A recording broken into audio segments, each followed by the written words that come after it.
Okay, so another strategy that is often overlooked, and the benefits to both the buyer and the seller are huge. And this is a normal seller carryback. And what a seller carryback is when the seller essentially becomes the bank. So here's a scenario. You want to buy this property, let's say it's worth $500,000. The seller may have owned it for 20 or 30 years, or the seller may, I'm sorry, excuse me 1 second. That's my phone ringing. Hold on 1 second. Hello? Hello?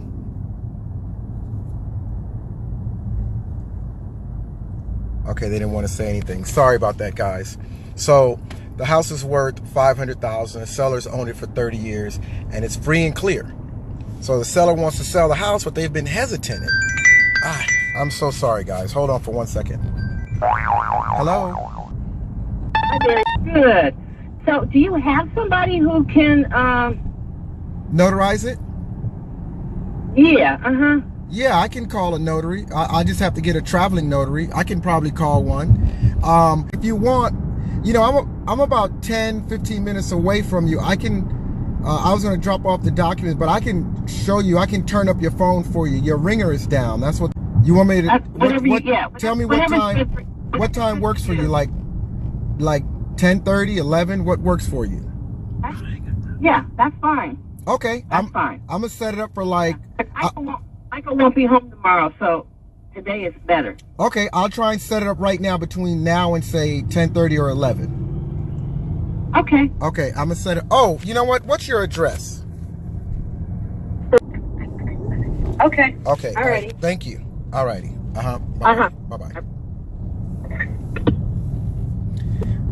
That's one of my clients. That's a very, very, oh my God. As I'm making this tape, I swear to God, on everything, that lady that just called, that's who I bought a 3-unit property from. And not only does she carry paper, but I also bought it subject to her existing loan. True story, swear to God. So I'm actually having her sign something on another transaction right now, and I was going to just drop it off. And you heard the conversation. So let me get on the phone. I've got to call this notary to get a notary to her house. And I'm going to check back in with you guys a little later. Sorry I wasn't able to continue this video, but I'll check back in with you. Thank you. Okay, guys, so I'm back. So basically, this technique with the seller carryback, where the seller becomes the bank,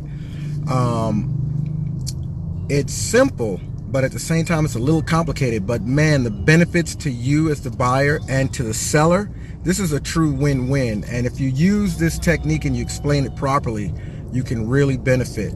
So here's number one off the bat. There are a lot of sellers. They may have owned that property for 20 or 30 years, and it's free and clear, or little or nothing owed. And man, if they sell that property, they're going to get a huge tax consequence. They're going to give away 30%, 20% of their profit to Uncle Sam. And a lot of times that's the sticking point as to why they won't sell, because they don't want to take that tax consequence. But if you explain the seller carryback, that can save them quite a bit on taxes. Now, I got to tell you, I'm not a tax professional. I'm not an accountant. I'm not a tax attorney. Make sure that what I'm telling you, you guys confer that with your own legal team. This is not legal advice.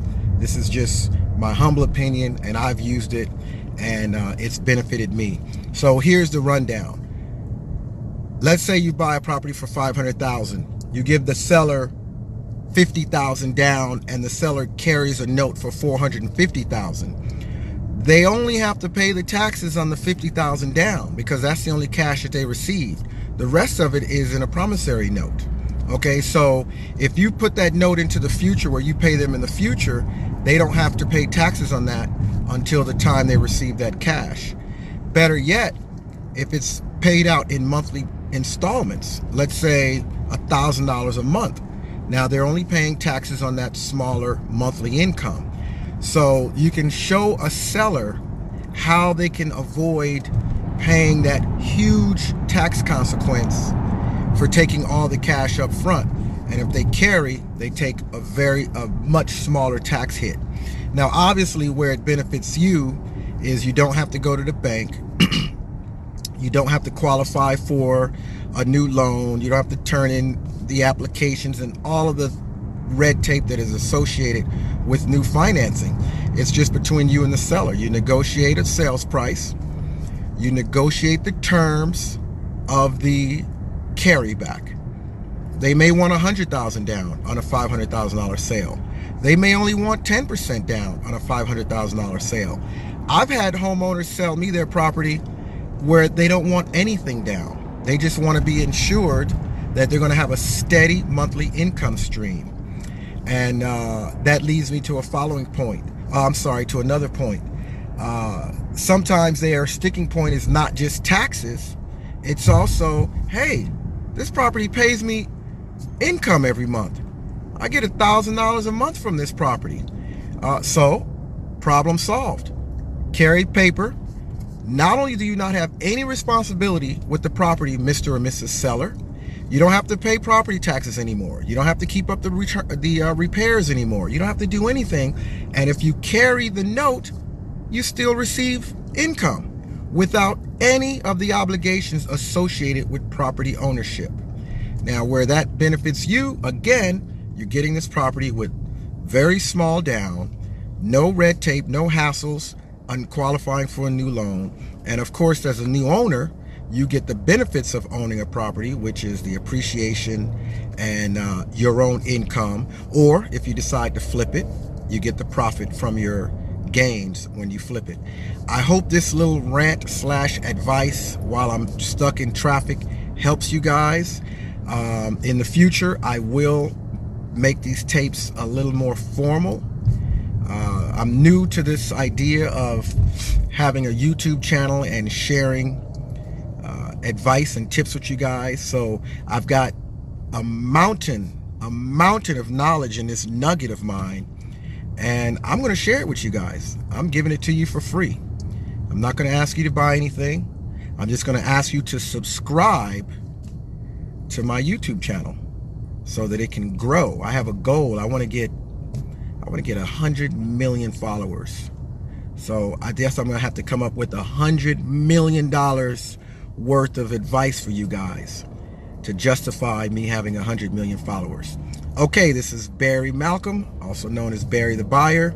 Until next time.